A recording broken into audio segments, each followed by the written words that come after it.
what we've seen so far are really some of the traditional views, the application dependency views, the software dependency views, and so on. Now, again, within the 10.1 release, one of the new features that we've come up with is the ability to see beyond what's defined specifically within a service model and maybe reach out a little bit further. So as you're aware, again, if you're an ADDM customer, you're already aware of the fact that we're collecting information about all of the connections that a server might have to other devices out there in the environment, whether they're client devices or whether they're acting as a server to that server, so on and so forth. So we're capturing all of those various connections, the software connections, and what port the connections are being established on, and so on. So we can determine what's at the other end of that connection, whether it's an SQL server or a web server or something of that nature. But again, typically when we built out our application visualizations, our service models, the view was very restricted to what we actually included in that service model. So what we've tried to do with the 10.1 release is try to expand that awareness. Again, going back to that awareness concept of being able to see beyond that rigid definition that's defined within the service model itself. Stacy, just real quick, can we take a look at that? I know we're getting short on time, and I want to leave some time for Q&A at the end, and we're getting close to the wire here. Absolutely. So I'll just start with this Intranet London, and again, it's an application that we're going to look at. I'm going to show one visualization that most are probably already aware of. Here we're looking at the components, the software instances. This is what we saw when we were looking at that trading application. But this visualization, this top one, this application view, again, is probably what most of our customers are used to seeing. So it's showing me for that internet, yes, I need this web server. I can see I've got 6 instances of it. I can see the 6 machines that it's going across. I also have a database server here, and I can see it tied into a particular network device. I mouse over, it's probably, a Cisco switch. But what's new to ADDM 10.1, I'm just going to go back, and you may have been noticing this software context.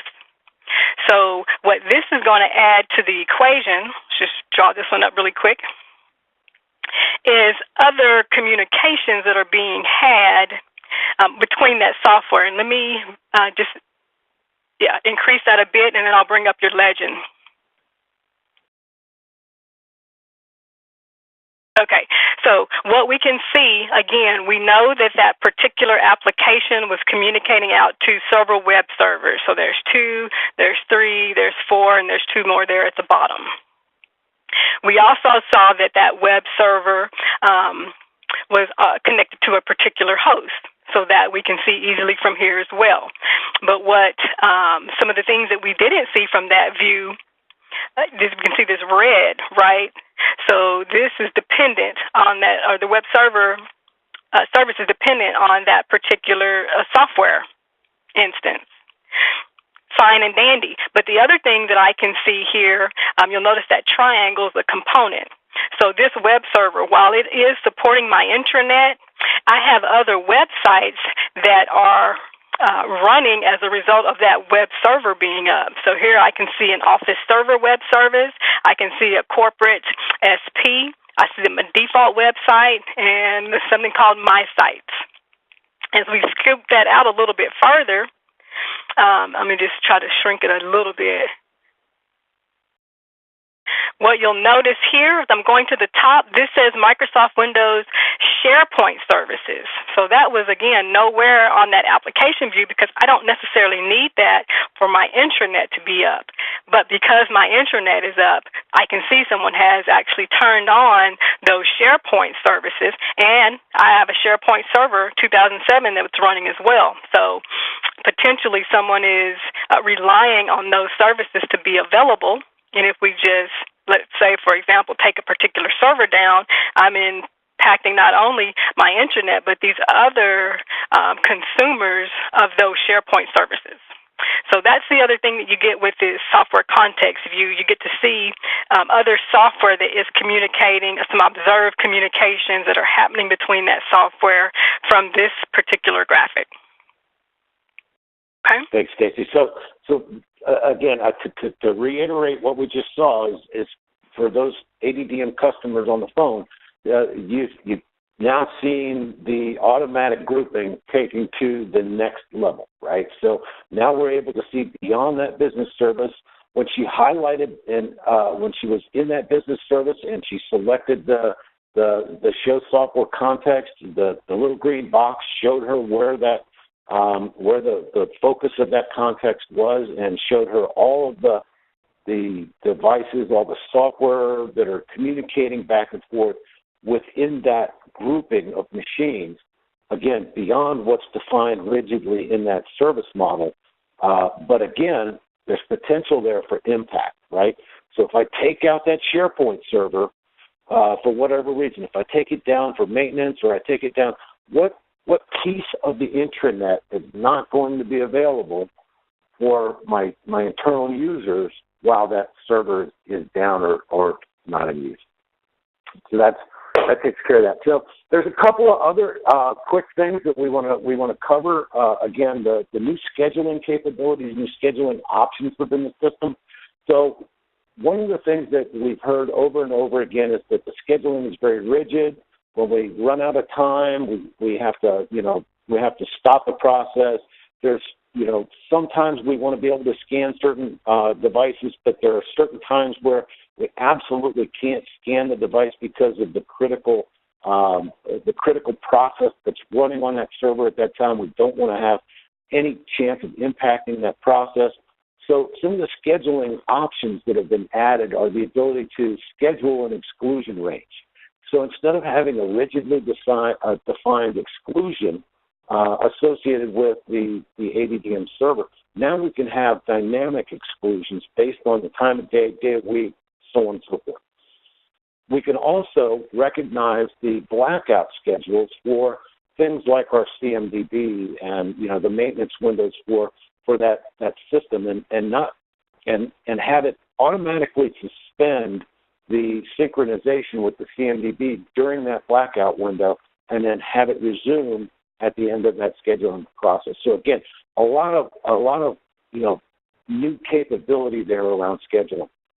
I talk a little bit about the faster and cheaper application definitions. So in the past, in order to create a pattern for a custom-built application that you've written in-house or something that maybe BMC doesn't recognize because it's a very verticalized application or something of that nature, we now have the ability to search all of the processes that we found running on machines and identify a specific process within the GUI itself, give that process a name, and instantiate it as a software instance within the system, so that now we can leverage that information to build those business service models without having to write custom code in order to recognize that particular process or piece of information.